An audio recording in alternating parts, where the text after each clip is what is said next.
Salam Aleichem, on est dans le Tomer Devorah, il nous dit le Rav, qu'il nous a dit qu'il y a encore 2 remèdes, à part les 3, pour qu'un homme, lui, il va s'habituer au sujet de la Gahava, au sujet de la Hanava. Hanava, c'est d'être humble. Donc le Rav, il nous apprend à nous comment commencer à travailler, qu'est la Hanava. Et dans le deuxième, il nous dit le Rav, She'agil atzmo la'achnis ahavat bnei adam belibo. C'est un travail constamment. Il faut qu'il s'habitue. Il nous a déjà dit, là maintenant, on va rentrer dans le sujet pour essayer de comprendre la suite. Il faut qu'il rentre dans son cœur le fait que lui, il aime tout homme. Même les Rechaim. Rien que tu dois t'écarter d'eux. Aval, de les aimer, c'est autre chose. Écarte-toi, pour pas que toi tu vas après être comme eux. Keilu ayu ehav, c'est comme ton frère. Et termisé, et plus que cela, achigva belibo ahavat bnei adam kulam, puisque tu vas entrer dans toi, dans ton cœur, l'amour de chaque homme. Et même les Rechaim, il faut qu'ils les aiment.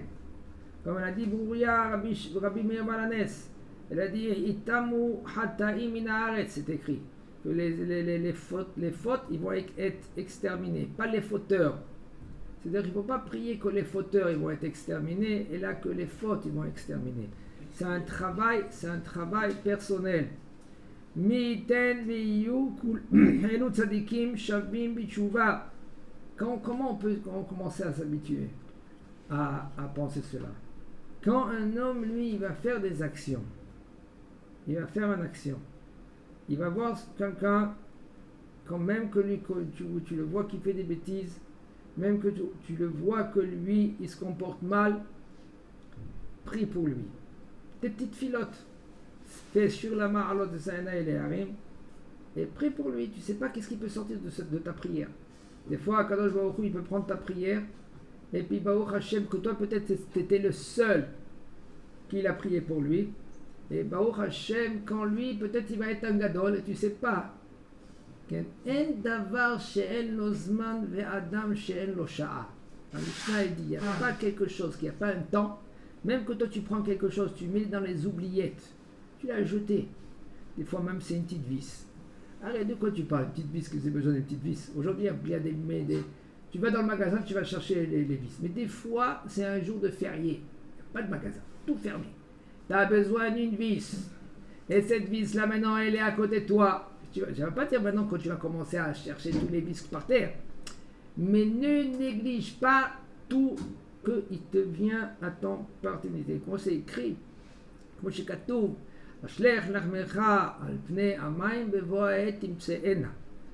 Jette ton pain dans l'eau, un jour tu vas la trouver. Un jour tu vas être dans une situation que tu auras besoin de ce pain-là. Ne néglige personne. Il dit le Rav, ומי ייתן כל העם השם נביאים ובמה יהיה בהיותו מזכיר במחשבתו טובות אשר בהם יכסה מומם ולא יסתכל בניגיהם. Alors comment il commence à travailler le bonhomme?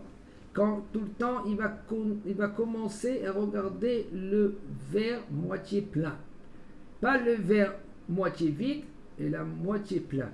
C'est très très difficile parce que l'homme là, la tendance de l'homme, c'est de voir les côtés négatifs de tout dans la vie. De tout. Il faut essayer de renverser ça. Comment? De regarder tout le temps, doucement, même que tu n'y arrives pas, au moins une chose par jour. Un homme, il regarde sa femme, il regarde un point positif.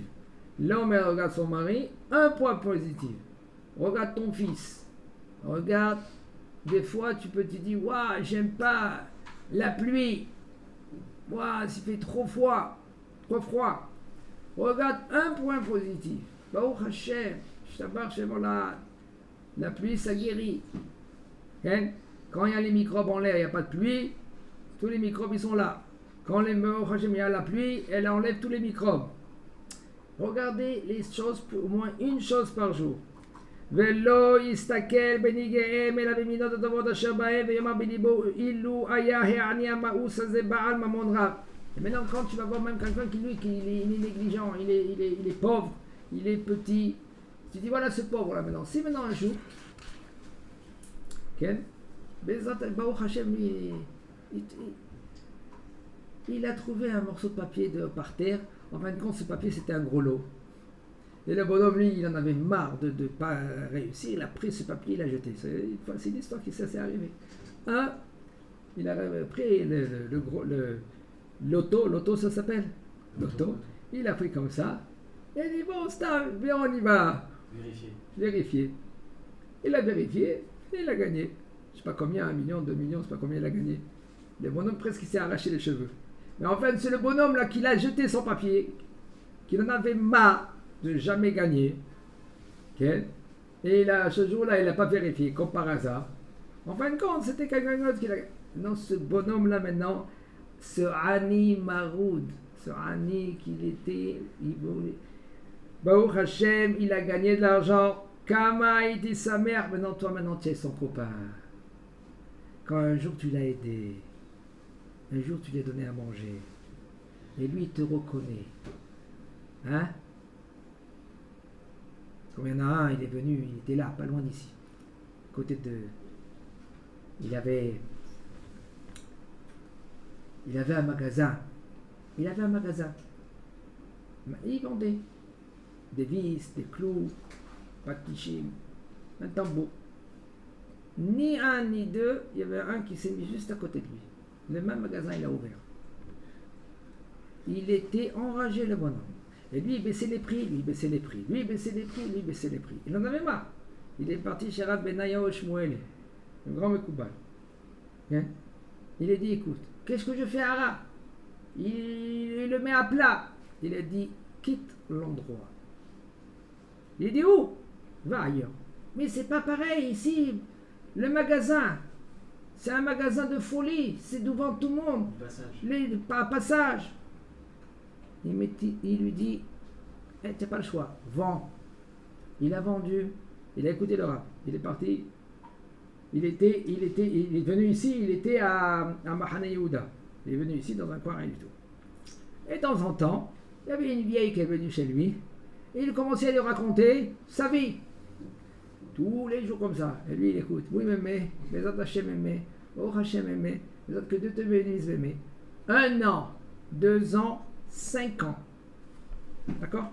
5 ans. Le bonhomme, il entend mémé. Je ne dis pas tous les jours, mais presque. Au bout de 5 ans, on vient vers lui, on lui dit, monsieur, il y a un héritage. Oh Hachem, tous ils sont en bonne santé. De quel héritage vous parlez? Il dit non, il y a une vieille, elle habite pas loin d'ici, elle a mis tout sur le nom de ton magasin à toi. La vieille, elle est morte? Oui, tout l'héritage était donné. Il a gagné là-bas quoi? Il a écouté le Rav. Au même moment, qu'est-ce qu'on comprend? C'était 5 millions de dollars. Elle, tous les dollars qu'elle gagnait, elle mettait de côté. 5 millions de dollars. Si tu ne coûtes pas, ça peut être comme ça être autrement. Mais le Inyan, il est patience. Alors maintenant, tu as gagné, Baruch Hashem, tu étais ami, tu es reconnaissant. Quand tu as fait le fait que cette vieille, elle est venue chez toi, et tu lui dis, bien, Bezat Hashem mémé, que Dieu te bénisse mémé, tu lui as fait chesed. Maintenant, Baruch Hashem, tu as gagné. כמו שאני שמח בחברת פלוני, והרי זה אילו ילבישוהו הלבושים הנאים כמו פלוני, הרי אין בינו לביני הבדל. אם כן, למה ייעדר כבודו בביני? Maintenant, on va regarder quoi? Si maintenant, toi, tu vois un clochard, quelle est la différence entre toi et le clochard? Quelle est la différence? Les habits. Les habits, c'est ça la différence? Juste l'argent. C'est l'argent. L'apparence. Hein? Il n'y a pas de différence. Si tu vas prendre maintenant tes habits, tu vas lui donner, il va être comme toi. Alors le fait que toi tu te dis, tu vois ce bonhomme-là, ce clochard-là, si moi je lui donne mes habits, il va être comme moi, alors pourquoi maintenant moi je vais le négliger? Pourquoi moi je vais me comporter avec lui comme un... Allez. Pourquoi maintenant je vais enlever le caveau de ce clochard là, ou de mon prochain qui est en face de moi, peu importe qui. Ah, maintenant c'est un travail que donc, tous les jours il faut qu'il se fait, tous les jours il faut qu'il se fait, de regarder quelqu'un qui est en face de lui tout le temps d'une façon positive, tout le temps d'une façon qu'il est mieux que moi. Comme ça, au moins, tu commences à travailler. Qu'est-ce qui fait que toi, tu vas le crier? Pourquoi tu le cries? Tu le cries? Pourquoi tu parles avec lui mal? Parce qu'il est inférieur. Parce que tu penses que lui, qu'il est inférieur à toi. Parce que toi, tu te prends que tu es plus que lui. Parce que toi, on t'a donné des galons. Ou parce que toi, tu crois que toi, tu es le papa et l'enfant, c'est l'enfant. Qui t'a dit que toi, tu dois gronder ton fils? Ou tu dois gronder ton employé, ou tu dois gronder maintenant même ta chavruta, que tu étudies avec lui. Même que tu dis Dina Ritra de Oraita, même que tu dis non, c'est la Torah qu'elle me chauffe, qui t'a dit maintenant tu dois lui parler mal. Quand tu dois maintenant te parler avec lui, tu lui parles d'une façon de kavod. Allez, aux yeux d'Akadosh Baruch Hu, il est plus important que moi. Ce bonhomme là qui maintenant qu'il est négligé, qu'il est jeté, qu'il est dans un coin, qu'il n'a pas de quoi manger. Voyez celui-là là maintenant. On ne parle pas de maintenant que lui qui s'est mis dans une situation suivante. On parle que le bonhomme lui vraiment il n'a pas. Il fait tout ce qu'il fait, qu'est-ce qu'il veut. Comme les Ibn Ezra. Les Ibn Ezra, qu'est-ce que c'était les Ibn Ezra? Chez Mishmor maintenant il était très pauvre. Tellement qu'il voulait à manger, c'est une fois il s'est déguisé, il est venu vers le Rambam. C'était un grand ami du Rambam.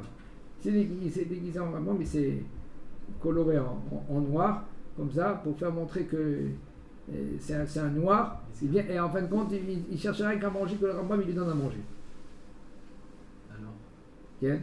Et lui, il a dit au Rambam, il a dit, si Akadosh Baruch Hu, lui, pour lui donner à manger, il faut qu'il recrée le monde. Parce que lui, Barminan, il est né dans un mazal suivant. C'est son tikkun. Et Ibn Ezra, que nous on a le pirouche sur la Torah. Des fois c'est le tikkun. Alors pourquoi maintenant? Parce que lui, ce bonhomme, lui maintenant, il est dans une situation suivante, sans habits, sans manger, tout cela, on va commencer à le négliger. Et le fait que ce bonhomme, lui maintenant, il passe une épreuve pareille, cette épreuve-là maintenant, il est plus proche à Kadosh Baruch Hu. Nous, on ne voit pas cela. Nous, qu'est-ce qu'on voit? J'aime. Le fait qu'il est bas, il est plus proche d'Akadosh Baruch Hu. Fais très attention. La Gemara, elle dit Iza'aru min neshotechem shedimatan metsuya. Fais attention aux femmes, que leurs larmes sont trouvées. Une fois, on raconte, la Gemara, elle raconte, il y avait un grand Rav, Tamid Chacham, que ce Tamid Chacham, lui maintenant,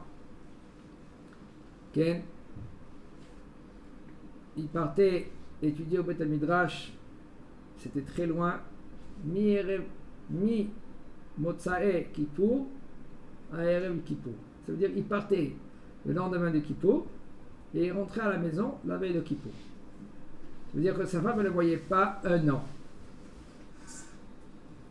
La Gemara raconte, une année, il a retardé. Il s'est oublié dans une couchia dans la Gemara. Sa femme, elle a dit, quand est-ce qu'il vient mon mari? Elle attendait, elle est montée sur le balcon, elle attendait, quand est-ce qu'il vient mon mari? Quand est-ce qu'il vient mon mari? Et mon mari, il n'est pas venu. Donc elle a commencé à faire goûter une larme. Une larme. Izila dima ahat. Une larme. La Gemara raconte, lui, il était de l'autre côté, dans le Bet Midrash là-bas, sur le Zoustra. La Zoustra, elle est tombée, il est mort. À cause de quoi? La larme de sa femme. Pourquoi? Il est venu en retard. Pourquoi tu viens en retard? Tu n'as pas peur de ta femme qu'elle t'attend? Le marcha, il pose une question. Une question énorme. Combien de larmes elle a versé? Une. Combien de larmes elle va verser maintenant? Oh oh, j'ai michement pas maintenant. Combien de larmes elle va verser? Elle peut se remarier. Hein? Elle peut se remarier. Mais non, Oui, mais pour l'instant, elle a perdu par maintenant alors elle nous son mari. Et combien de larmes elle va verser? On ne comprend pas. Justice.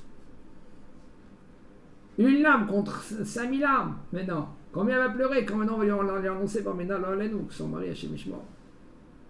Il dit, le marcha, il dit, quand on joue avec le feu, ça brûle. Quand tu mets ton doigt dans le feu, tu te brûles. Même que tu as raison.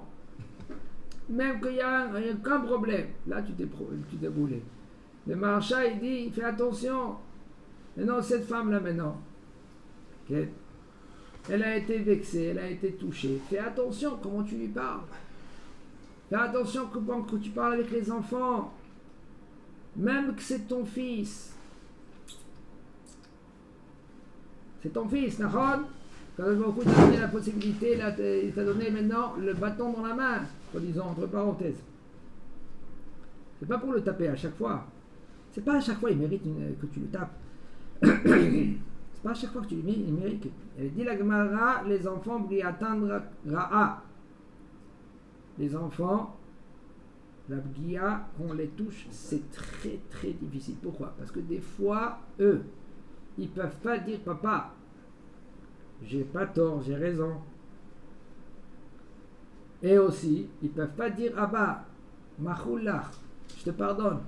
Il faut que l'enfant, après qu'il a gagné par mitzvah, à l'âge de 13 ans, même qu'il dit à papa, à l'enfant, Baour Shepetara Nimeon Shosheze, il faut que papa qui demande aussi à l'enfant pardon.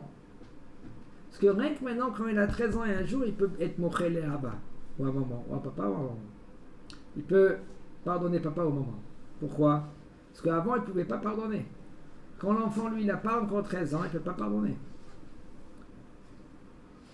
Alors maintenant, quand dit Matan Metsuya, les femmes, ils ont des larmes. Fais attention de ne pas les blesser parce que ça brûle. Ah oui, tu as raison. Comme ce matin, il y en a quelqu'un qui me dit, mais non, mais j'ai raison. D'accord, raison c'est 1. T'as blessé, c'est 2. Tu peux faire d'une autre façon. Oui, mais m'écoute pas. C'est pas une raison de le blesser. C'est pas une raison de le faire souffrir. Toi, tu as le devoir de transmettre avec le moins de dégâts qu'il faut. Tu n'as pas le choix, ça va chez le rat, va demander comment faire. Mais sinon, tu n'as pas le droit. Une fois, je me rappelle, on était à la yeshiva, il y a un élève que lui qui ne pouvait pas se réveiller. Un élève, l'élève il a dit, je veux que tu me réveilles. Mais le problème pour le réveiller, c'est un peu difficile. Parce que c'est impossible qu'il se réveille le bonhomme. Même qu'il y ait une bombe qui éclate, il ne va pas se réveiller. Il a demandé Reshut Uraorav. Est-ce que moi je peux réveiller ce bonhomme? Mais c'est impossible de le réveiller. Il faut que je le mette debout. Il faut que je le mette debout. Même si je le lâche, il tombe, il se casse la figure. Mais comment je vais faire? Tu lui donnes des petites claques. Qu'il se réveille. Doucement, doucement. Tu le secoues un peu comme tu secoues le loulav. Et après, doucement, doucement, il va commencer à se réveiller. Et après tout cela, tu vas vers lui, que lui qui te dit Mahoul, que lui qui te pardonne. Oui, mais je veux l'aider, moi, je l'aide, il est conscient, il veut cela. Oui, il veut cela. Même qu'il veut cela, il faut que lui qui te dit que je te pardonne. Ah, mais je veux de son bien. Tu veux, c'est une chose, pardonner, c'est 2 choses. Tu lui as fait de la peine. La Gemara, elle dit, Pnina, elle a fait les Shem Shamaim. Quand elle a voulu que Hanna, elle prie, qu'est-ce qu'elle a fait, Pnina? Elle est venue vers Hanna, elle a dit, regarde mon fils, t'as vu mon fils? Regarde comment il est joli. Voilà que je lui donne maintenant le goûter pour y aller au Talmud Torah. Tu vois, Hanna? Regarde, je lui mets maintenant le tablier. Pourquoi elle a fait Pnina ça? Elle a fait Pnina ça pour que Hanna, elle pleure. Elle demande à Kadosh Baruch Hu, je veux des enfants. Elle a narazeit palalti. Elle a dit Hana.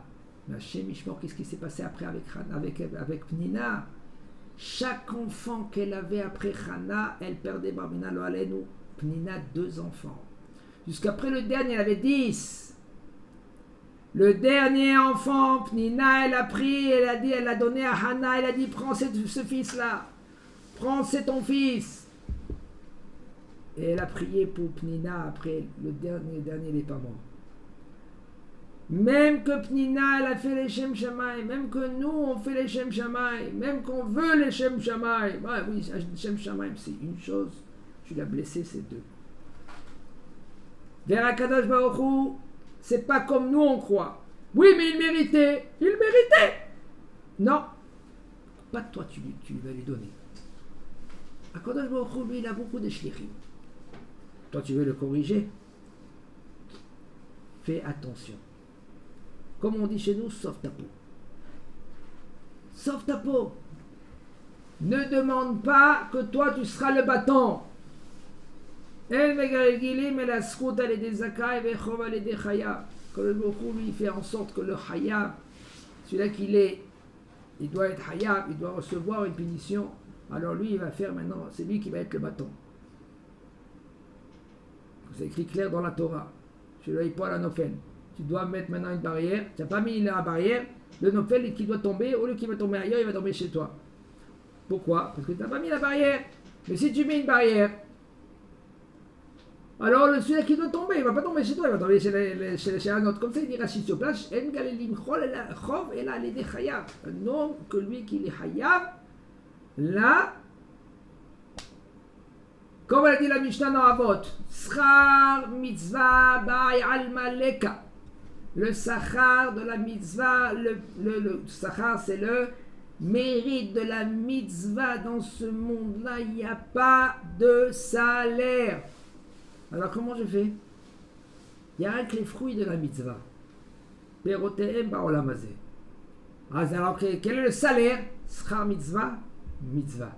Schar avera, avera. Le salaire d'une mitzvah, c'est une mitzvah. Le salaire de la avera, c'est une avera. Tu as fait une avera? Encore une autre fois, tu auras une autre avera. Tu as fait une mitzvah? Tu vas avoir encore une autre mitzvah. C'est ça dans ce monde-là. C'est pour cela, un homme, lui, il faut qu'il s'habitue et verratz les mitzvahs kalak et bahamura. Quoi? Je fais une mitzvah. Ouais, mais c'est rien du tout cette mitzvah. Tu la considères entre tes yeux comme c'est une grande mitzvah. Pourquoi? Parce que quand toi tu vas commencer à chérir les mitzvot, ben Kadosh Baruch Hu va te donner encore des mitzvot. Et après il va te donner des mitzvot énormes. Et après tu vas te poser la question, comment j'ai réussi à faire cette mitzvah là? C'est une mitzvah énorme. Mais je suis petit moi. Oui, tu es petit toi. Parce que toi tu chérissais les mitzvot. À Kadosh Baruch Hu, il t'a donné les mitzvot sans fin. Ça dépend de ta volonté. Ça dépend de ta considération. Comment tu considères les mitzvot. Au basé, il dit maintenant pourquoi maintenant je vais détester quelqu'un que Akadosh Baruch Hu il aime. Akadosh Baruch Hu il aime toute créature. Au basé, il dit levavo ponel tzadatov magid atzmo bechol amidot tovot shezacharnu. Et là maintenant quand tu vas être bien tov tous les jours tov. Arrêtez, on grogne tout le temps on grogne. T'as vu celui-là, t'as vu cela, t'as vu qu'est-ce qu'ils ont fait, on grogne, on est des grogneurs. Il faut savoir qu'est-ce que ça veut dire grogneur. Grogneur c'est côté négatif. Les grogneurs c'est côté négatif. Même que tu as raison, c'est vrai, on a des fois, combien de fois on a raison. Regardez comment ils se comportent cela, t'as vu qu'est-ce qu'ils ont fait cela, regarde comment ils ont fait cela, et tout la machine kaima, Tes grogneurs, c'est côté négatif. Simcha, tov, c'est côté positif.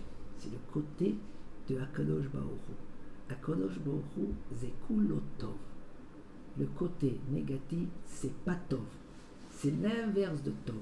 Il faut s'habituer tous les jours, doucement, même qu'un homme, vous allez voir, c'est bien de se filmer et d'oublier. que tu t'es filmé. Comment c'est possible? C'est possible. Tu dis à ta femme qu'elle te filme. Tu mets la caméra à côté et filme-toi. Tu verras comment tu vas te voir. Un jour, tu vas te dire, non, c'est moi. Ça, c'est moi. C'est moi. Non, impossible. Je suis pas comme ça, moi. On ne se voit pas. Comment on se comporte? On grogne trop. Trop. Et là, qu'est-ce qu'il faut voir? Souris. Regarde le côté positif de chaque homme. Comme ça, tu vas commencer à t'habituer à respecter chaque homme, chaque créature, chaque chose, chaque moment. Profite de chaque moment côté positif. Pas de kiffer dans ce monde-là. Des fois, oui, il faut kiffer. Pas penser rien kiffer. Kiffer. Aujourd'hui, même le manger, c'est rien kiffer. Kefli. C'est une sorte de bamba. Kefli. Pourquoi? Kiffe dans ce monde-là. Oui, mais c'est pas l'essentiel de kiffer. C'est un petit truc rien pour... Allez, on va continuer à travailler Boré Olam dans ce monde-là, à s'améliorer. D'accord, mais pas de faire ça un but.